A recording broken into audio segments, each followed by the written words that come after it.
వంకాయ ఫ్రైకి కావాల్సినవి శనగపప్పు, మినప్పప్పు, ఆవాలు, ఎండుమిరగాయ, పచ్చిమిరగాయ, కొత్తిమీర, కరివేపాకు, వేరుశనగ గుళ్ళు, అలాగే వంకాయలు. నేను తెల్ల వంకాయలు తీసుకున్నానండి. వంకాయలు కోసేటప్పుడు మాత్రం ఉప్పు కానీ సాల్ట్ కానీ వేయడం మర్చిపోవద్దు, ఎందుకంటే బ్లాక్ అయిపోతే.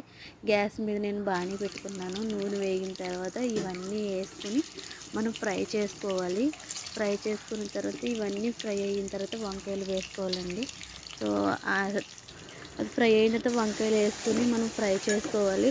ఫ్రై చేసుకున్న తర్వాత అందులో తగినంత సాల్టు, టీ స్పూన్ ఏమో పసుపు, అలాగే లైట్గా అది కూడా టీ స్పూన్ కారం వేసుకొని ఫ్రై చేసుకోవాలి. నేను మసాలా ఉపయోగించను, ఎందుకంటే న్యాచురల్గానే వండాలని. డైలీ తినే మనం ఫుడ్లో మసాలా ఉపయోగించడం వల్ల హెల్త్ ఇష్యూస్ వస్తాయని చెప్పి నేను ఉపయోగించనండి.